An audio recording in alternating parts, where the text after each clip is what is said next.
लोकतांत्रिक मूल्यों की हत्या हो रही है, नंगा नाच हो रहा है संवैधानिक मूल्यों का हनन करने के लिए, देश के लोगों के अधिकारों का हनन करने के लिए, तो ये तो पार्लियामेंट ही सारी की सारी नपुंसक नजर आई।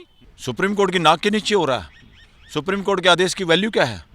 या सुप्रीम कोर्ट खुद ढील दे रहा है अपनी कंटेम्प्ट करने के लिए, कोई कार्रवाई नहीं कर रहा।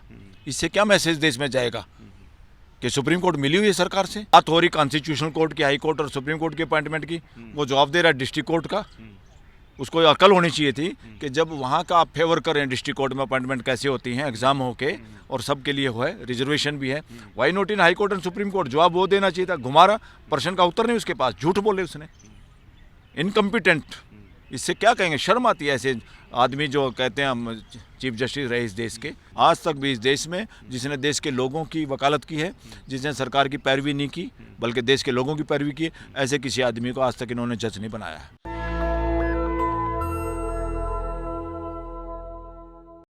नमस्कार, आप देख रहे हैं नेशनल दस्तक और मैं हूं रंजय कुमार। अभी एक मामला आया है कि मुख्य चुनाव आयुक्त राजीव कुमार जो हैं वो 18 फरवरी को रिटायर होने हैं और उनकी नियुक्ति से जुड़ा एक मामला था जो सुप्रीम कोर्ट में सुना जाना था, वो 12 फरवरी को सुना जाना था, उसको अब 19 फरवरी को कर दिया गया है। ऐसे में जब वो 18 फरवरी को रिटायर हो जाएंगे और सुनवाई 19 को होनी है, तो क्या इसके मायने निकलते हैं, हम इससे बात करेंगे। सुप्रीम कोर्ट के वरिष्ठ वकील बलराज मलिक हमारे साथ हैं। सर, पहले तो आपका स्वागत हमारे चैनल। जी नमस्कार। सर, क्या कहना चाहेंगे? जिस प्रकार से मामला पहले 12 फरवरी को सुना जाना था और उस सुनवाई से खुद संजीव खन्ना भी खुद को अलग कर लेते हैं, और अब जबकि 18 फरवरी को राजीव कुमार रिटायर हो जाएंगे और 19 फरवरी को सुनवाई होनी है, तो इसका फिर मतलब क्या रह जाएगा? 19 को डेट रखी है, ये गलत है। मैं इसको जुडिशियल करप्शन मानता हूँ। ये जुडिशियल करप्शन है। देश से जुड़ा हुआ इतना अहम मुद्दा जिसमें देश के लोगों का फंडामेंटल राइट का हनन होता है, फ्री एंड फेयर इलेक्शन का हनन होता है, और वहाँ पे चीफ इलेक्शन कमिश्नर या किसी कमिश्नर की अपॉइंटमेंट करनी है जो पहले से चैलेंज थी। वो भी पीछे चोरी चकारी से अपॉइंटमेंट हो गया था, तब भी सुप्रीम कोर्ट में इसी तरह से मैं इसको कहूँगा जुडिशियल करप्शन हुआ था। तो वही अब है, सेम सिमिलर मोडस ऑपरेंडी है ये। अगर चीफ जस्टिस को इस मुकदमे से हटना था तो 12 तारीख को उनको तो पता था, या 12 तारीख को पहले से उनको पता नहीं था इस केस में, ये केस पेंडिंग और 12 को मेरे सामने आएगा। उनको 12 को या तो अगर हटना था तो तुरंत वो दूसरे बेंच के सामने भेज सकते थे ताकि तीव्र गति से इस पर सुनवाई हो। उन्होंने 19 तारीख को क्यों ड्यूटी लगाई? जब 18 तारीख को रिटायर होना है और 19 को डेट क्यों लगाई? फिर अपॉइंटमेंट हो जाएगी, फिर वो अपॉइंटमेंट चैलेंज होगी सुप्रीम कोर्ट में, ऐसे फिर डेट लगती रहेगी। इसको मैं कहता हूँ जुडिशियल करप्शन। इससे मैं कहता हूँ जुडिशियल सिस्टम की अपनी जिम्मेदारी से भागना। ये देश में जो ड्यूटी है जुडिशियल कोर्ट्स की, कॉन्स्टिट्यूशनल कोर्ट की, सुप्रीम कोर्ट की और हाई कोर्ट्स की, इनका काम ही ये है, ये वॉच डॉग हैं। इस बात को देखने के लिए कोई भी काम संवैधानिक मूल्यों के खिलाफ या लोकतांत्रिक मूल्यों के खिलाफ या लोगों के मौलिक अधिकारों के खिलाफ तो नहीं हो रहा, और जो भी हो रहा है उसको सुओ मोटो कॉग्निजेंस लेना चाहिए। यहाँ तो लोग आ रहे हैं, चिल्ला रहे हैं, और फिर इस तरह का व्यवहार अगर कोर्ट कर रही है तो इट सीम्स, जैसे नागरत्ना ने कहा था, जस्टिस नागरत्ना ने, कि सुप्रीम कोर्ट के या किसी भी हाई कोर्टों के जजों को उसमें प्रेशर में काम नहीं करना चाहिए ताकि लोगों को ये ना लगे कि मिली भगत से काम कर रहे हैं। तो इसमें क्या दिखाई दे रहा है? इससे क्या मतलब निकालेंगे देश के लोग? Common man of this country, the citizen of this country, क्या मतलब निकालेंगे? सीधा सा मतलब है। मैं तो इसको कहूँगा it is like judicial corruption in India, irresponsible judiciary of India. Sir, जिस प्रकार से चुनाव आयोग पे लगातार सवाल उठते रहे हैं, चुनाव आयोग की जो नियुक्ति होती है उसमें प्रधानमंत्री होते हैं, विपक्ष के नेता होते हैं और सीजीआई पहले उसमें शामिल होते थे, तो अध्यादेश के द्वारा ये नियम बदल दिया गया। अब उसमें जो है कैबिनेट स्तर का एक मंत्री और विपक्ष के नेता और प्रधानमंत्री होंगे। ऐसे में राहुल गांधी ने सदन में बयान दिया कि मैं इस बैठक में शामिल नहीं होऊंगा, क्योंकि जब वहाँ पे कैबिनेट स्तर के मंत्री यानी कि कोई रहेंगे जो सत्ता पक्ष के लोग हैं और प्रधानमंत्री, तो मेरे जाने की क्या आवश्यकता है? क्या कहना चाहेंगे सर इस पे? मैं इसमें कह रहा हूँ कि लोकतांत्रिक मूल्यों की हत्या हो रही है, नंगा नाच हो रहा है संवैधानिक मूल्यों का हनन करने के लिए, देश के लोगों के अधिकारों का हनन करने के लिए। तो ये तो पार्लियामेंट ही सारी की सारी नपुंसक नजर आई देश को। जब वो बयान दे रहा था, पूरी पार्लियामेंट को खड़े हो जाना चाहिए था, सबको भूल जाना चाहिए था। पार्लियामेंट के अंदर लोग मेंबर ऑफ पार्लियामेंट हैं, किसी पॉलिटिकल पार्टी के मेंबर नहीं है अंदर। उस बिल्डिंग के अंदर ये पार्टी वार्टियाँ बाहर रह जाती हैं। ये गलत तरीका चल रहा है कि पार्टियों के आधार पे सत्ता पक्ष, ट्रेजरी बेंच, अपोजिशन बेंच को बैठने का भी जो तरीका है पार्लियामेंट में, that is against constitutional values, against democratic values. ये पता नहीं कहाँ से नकल मार के लाए थे। सब लोगों को अल्फ़ाबेटिकली बैठना चाहिए ताकि कोई एमपी मजबूरी में मदारी का बंदर हो के ताड़ियाँ ना पीटे, कि प्राइम मिनिस्टर बोले तो ट्रेजरी बेंच ताड़ियाँ पीटे, चाहे उनको बात समझ में आई हो, चाहे वो बेवकूफ़ी कर रहा हो, चाहे उसका बयान अच्छा है कि गलत है। ऐसी अपोजिशन के लोग करते हैं। इन्होंने मजाक बना दिया पार्लियामेंट का। और ये जो तरीका है मोडस ऑपरेंडी इस तरह से कि आँख मिचौली कोर्ट और सरकार के बीच में, ये एक तरह से मैं कहूँगा इसको धोखा नज़र आ रहा है देश की जनता को। मुझे तो धोखा नज़र आ रहा है और ये गलत है। सुप्रीम कोर्ट को ऐसा नहीं करना चाहिए था। चीफ जस्टिस को इमीडिएटली 12 तारीख को दूसरे बेंच को भेज देना चाहिए था तुरंत। क्या दिक्कत थी उसमें? और जो आदमी रिटायर हो रहा है उनको पता नहीं क्या कि सरकार इमीडिएटली क्या खेल खेलेगी, पहले भी क्या खेल खेला था। और एक ये भी पार्लियामेंट को देखना चाहिए, इस देश की संवैधानिक संस्थाओं या सरकार पर जवाबदेही है पार्लियामेंट के प्रति, और पार्लियामेंट जवाबदेही है देश के प्रति। अल्टीमेटली असली पार्लियामेंट तो देश की जनता है।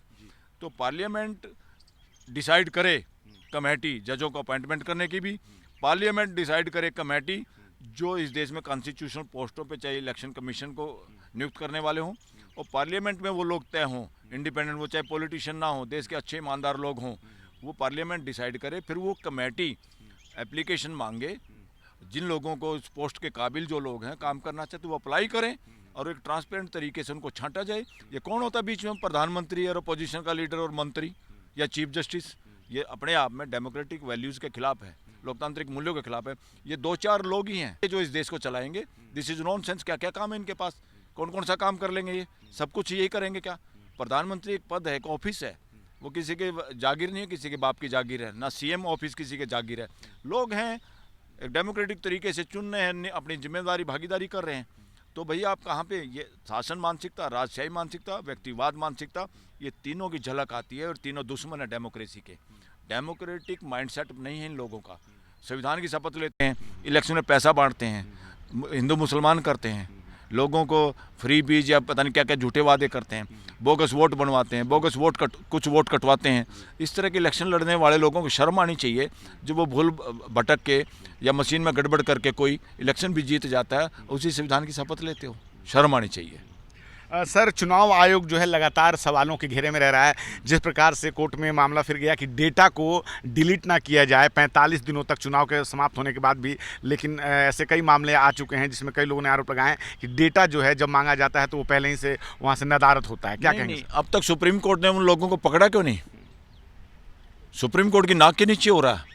सुप्रीम कोर्ट के आदेश की वैल्यू क्या है? या सुप्रीम कोर्ट खुद ढील दे रहा है अपनी कंटेम्प्ट करने के लिए, कोई कार्रवाई नहीं कर रहा। इससे क्या मैसेज देश में जाएगा कि सुप्रीम कोर्ट मिली हुई है सरकार से? सुप्रीम कोर्ट ही हमारे सिस्टम को कमज़ोर कर रही है। सुप्रीम कोर्ट ही कॉन्स्टिट्यूशनल संस्थाओं को बेड़ागर करने में सहयोगी है। इससे क्या मैसेज जाएगा? किसकी हिम्मत है डाटा डिलीट कर दे?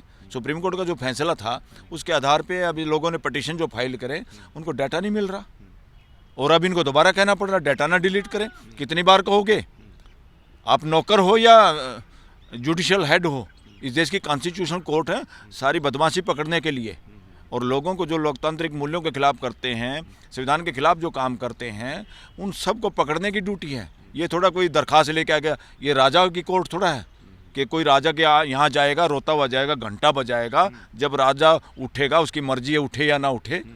ये सुप्रीम कोर्ट ऐसी थोड़ा है, किसी राजा का दरबार या घंटा थोड़ा लगा हुआ है यहाँ पे कि लोग एप्लीकेशन देंगे तभी आप जागोगे। आपको 24 घंटे जागना देश के लिए।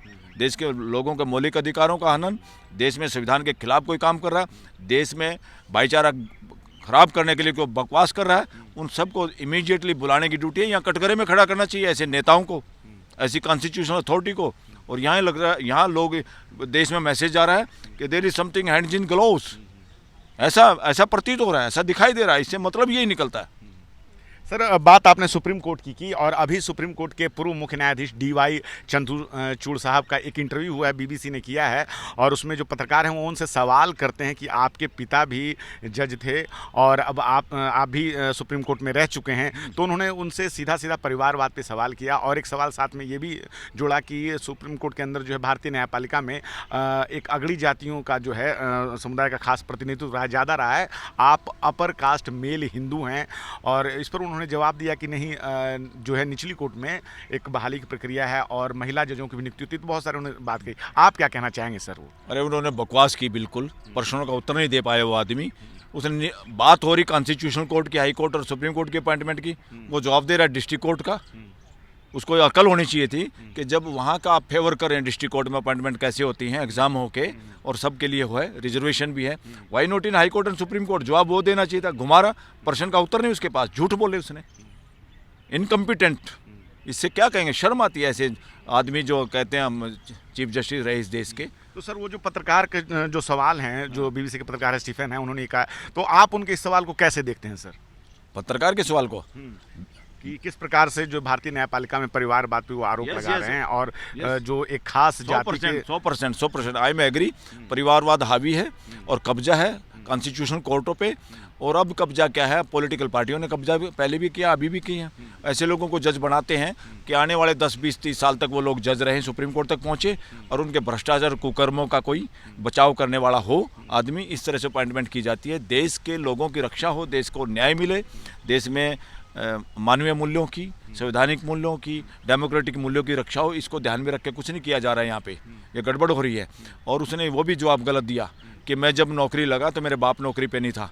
उनसे ये पूछो कि आपके फादर ने जिन लोगों को एलिवेट किया, जिन लोगों को जज लगाने में मदद की, उन्हीं लोगों ने तो आपको जज बनाया।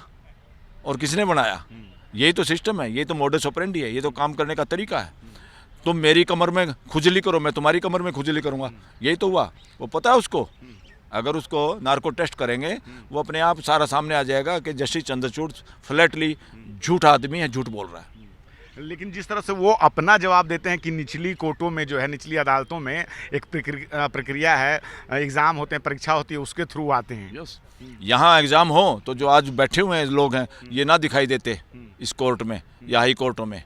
अगर कोई सिस्टम हो तो, और मैं तो ये कह रहा हूँ भाई, देश की पार्लियामेंट तय करे, और वो जुडिशल कमीशन जो नेशनल जुडिशल कमीशन था ना, सरकार चाहती है हम अपने मदारी की तरह बंदर छांटें, सुप्रीम कोर्ट चाहती है हम कब्जा रखें, हम अपनी मर्जी के जज बनाएं। तुम होते कौन हो? सुप्रीम कोर्ट कौन होती है, या वो नेशनल जुडिशल कमीशन सरकार कौन होती है जज लगाने में? जज लगाने का काम करे तो पार्लियामेंट करे, पार्लियामेंट कमेटी बनाए और ईमानदार लोगों की कमेटी बनाए, और सब लोगों को जो क्राइटेरिया तय करो, उसमें एप्लीकेशन मांगे, उसमें लोग अप्लाई करें, और अप्लाई करके जो सूटेबल हो, ट्रांसपेरेंट तरीके से उसके अपॉइंटमेंट हो। ना सरकार की मर्जी, ना किसी सुप्रीम कोर्ट की मर्जी। ये हैं कौन ठेकेदार? ये लोग, ये दोनों लोगों के दिमाग में शरारत है।